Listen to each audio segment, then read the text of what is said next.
Mr. Weber, thank you so much for being our guest on N1 again. Interesting times for Europe, challenging times for Europe, I must say. We saw on Monday that Germany basically presented some kind of compromise plan concerning linking the EU funds with the rule of law. We know that European Parliament and you personally stood firmly behind that clause, we can call it. How do you find it, this proposal, as we see Hungary and Poland are fighting against it again? Well, first of all, thank you for the opportunity to be again together. For us as Parliament, it's first of all extremely important that Council is now presenting a mandate, that they are ready for negotiations with us. People all over Europe, in Croatia, in Germany, in France, in Spain, everywhere, people expect that if you spend money, you have to respect the rule of law principles behind, so a free press or an independent judiciary. That is what people all over Europe expected from us, to fight against corruption, for example. And that is what we fight for as European Parliament. And our position is clear. We will not give green light to any additional expenditures for European taxpayers' money without a binding, legally binding rule of law mechanism for the whole European Union. We have to open the door for fixing rule of law as a big principle of European societies. So do you think that at the end, you know, MFF and the Next Generation EU can be on the verge because of it, or, you know, Europe will consolidate, accept this kind of proposal and try to move on? Well, I must ask everyone, who is against? Who is against the principle of rule of law? Tell me. Even Viktor Orban or Babiš in Czech Republic are underlining how important rule of law is. And if this is the case, then it's not about the substance, it's about how to do it. And I think everybody in Europe must have an interest that we find now a mechanism, a legally binding mechanism, where we have an independent judgment, not a party political judgment, but an independent judgment. And from my point of view, the best would be that finally the European Court of Justice decides about whether something is going wrong on national level or not. So we have to bring things to the court. The court is the independent place to decide on these things. And establishing such an independent mechanism must be finally in the interest of everyone. Hopefully that will be recognized also by some of the other countries who are still practicing some opposition, that we can arrive to such an understanding at the end of this year. Again, nobody should underestimate the will of the European Parliament and us as a European People's Party. No money without a legally binding mechanism. Talking about, you know, obstacles in the European Union, finally the European Commission, 5 years after the refugee crisis, presented last week this new proposal of new European migration and asylum policy. How do you assess that? Because we also heard again dissonant voices. The situation in a way didn't change. We have huge pressure on Greece, on Italy, on the border countries. We have very strong opposition to sharing burden and solidarity from the same countries we've already mentioned. We have crisis on Croatian-Bosnian border. We have huge humanitarian issues concerning these people who are fleeing the disasters and wanting also as migrants better life. So do you think that this will pass in the European Council, or shall we, you know, will we play the same game again? There is a momentum. There is a real chance in this autumn to close this, let me call it politically, the open wound of the European Union, because migration was the dominant issue during the last 5 years on European level. Now we have Corona as the most important issue, but migration was really a top issue. And we have now a new European Parliament. People gave us a new mandate in the last European elections. We have a new Commission, and the Commission now was putting a new proposal on the table. And I would see that this proposal is a kind of a landing zone. We bring things together. On the one hand, Europe is strong on the external border. We say to Erdogan, you cannot use migrants as a political weapon against us. We are not naive anymore. We stop illegal migration on our external border, like Croatia is also doing this on their external border.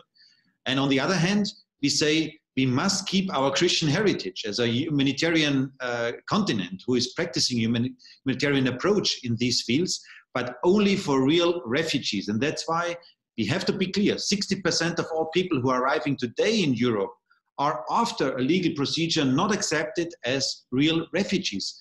And that's why the readmission, to send them back home, must be also on the agenda. So to find a good balance between strong on the border, but ready for practicing solidarity with those who really need our help. That is on the table. And with the German presidency now, Horst Seehofer as German Internal Minister has a huge responsibility now to find an agreement on council side. Parliament is ready to give in and to accept a good compromise. Let's do it now. Now the momentum is there. We're going to see, this is a huge subject. We can have the whole interview just on that, on all the aspects of it, but we have to move on.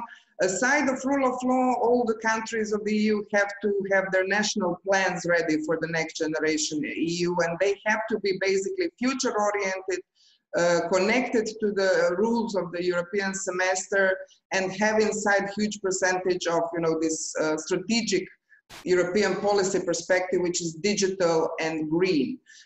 Do you think that countries as Croatia, with its economic data and the effects also of the pandemic, but you know the economic data before the pandemic, are aware of where this can lead us, in a sense that we can have the huge opportunity for our society from one side, or don't have this kind of opportunity? 715 billion euros, a lot of money, and 22 billion euros for Croatia, a lot of money for Croatia. So there is a huge chance behind, and Europe shows real solidarity in Corona times. It's those who are most affected economically, mainly to this virus. That is the starting point. And now it's about the implementation. And for the implementation, I'm close together with Andrej Plenković when we say that the money must go in the future of our economies.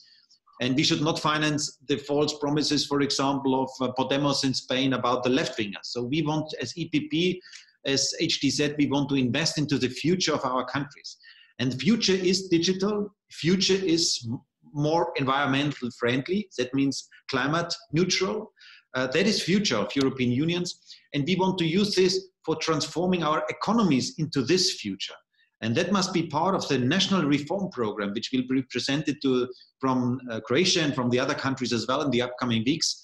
The assessment must be clear. The money must be used for future investments.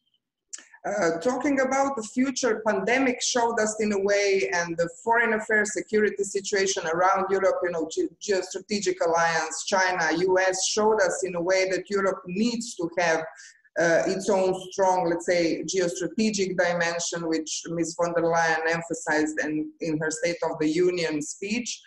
This week's Extraordinary EU Council is concentrated on several crucial points on our borders, from Turkey-Greece dispute to Belarus, to Navalny case, to a relationship with China as our strategic rival, as we call China.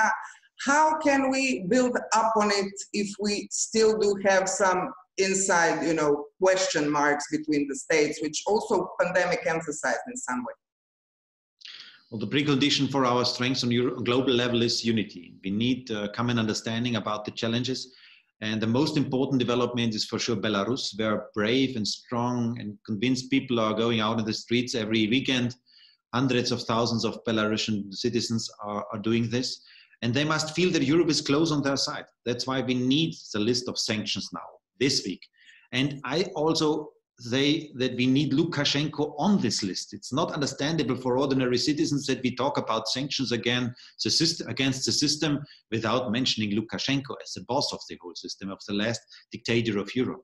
That must be clear. And we need also a clear signal of warning to our colleagues in Moscow. Putin must understand that he has to respect the free will of the Belarusian people. And that's why also some possible actions against Russia must be on the table, not yet decided, but on the table. And I would also say that also Nord Stream 2 as one of the main, let me say, energy projects, especially for Germany, but also for Europe, must be as an option on the table. To stop Nord Stream 2 must be one of the options to show that we are not financing anymore the system of Putin in Russia, which all the money he is using against us in a lot of fields. That is one subject. But let me underline, we have a second big challenge, and that is Turkey. And there I also ask for unity with our Greek and Cypriot friends, where Erdogan is also using all his measures, his activities against us. We want to practice partnership to Russia, towards Erdogan and Turkey, but we need a partner on the other side. And if somebody is not ready to practice partnership, with us as Europeans, then he must know that this has consequences, and therefore we need unity. And finally, if you allow me, this whole development gives us also a clear indication that people feel, the citizens in Europe understand that we are living in a period of time where we have so much uncertainty around us, where people expect that life is not anymore so safe and so secure. And our living model as Europeans with democracy and freedom is not anymore the only one of global level. You mentioned China, for example. And having this in mind, it must give us a clear indication that we have to work for a strong and united Europe. Without a strong and united Europe, we will not survive. The Croatian model of living will not survive in a globalized world. And that's why we have to strengthen Europe in this global dimension, especially on the decision-making process. In this regard, what you just mentioned, I find very interesting the sentence that Ursula von der Leyen chose in her State of the Union, saying Western Balkans are part of Europe and not just a stopover on the Silk Road. We know that you are very strongly advocating the entering of Western Balkan countries into the EU, of course, over the criteria, but how important now it is to understand basically that we are all in this boat together. We saw the help during the pandemics, but how important the enlargement policy is at this moment. It is important, but I think we have to be also ready for some big decisions. For example, you cannot explain to French and to German citizens that we are still negotiating with Turkey to enlarge the European Union, and on the other hand, we have no movement, no progress with Western Balkan countries. That is not, people cannot understand anymore what we are doing as politicians. And that's why we have to be clear and strict. We have to say, we stop the negotiation talks with Turkey. Turkey cannot become member of the European Union. We want to have partnership, but no full membership. And on the other hand, we give a clear and positive and with a clear timeline added perspective to Western Balkan countries to speed up on the process, to include them into the European Union. And if we would do so, a lot of people in Europe would welcome this, would say, yes, Western Balkan is part of Europe. Obviously, this is part of Europe, and we have to stabilize this region. But let's be frank also to our Turkish friends. So we need a restart of the whole field of enlargement process, and that is strongly linked to Turkey. Also, as we speak this year, beside the EU Council, we have one of the last rounds of Brexit negotiations. We saw what Boris Johnson basically did, annulled in a way international deal with European Union. You're very strong about what he did. So how do you think this will evolve at the end with Brexit?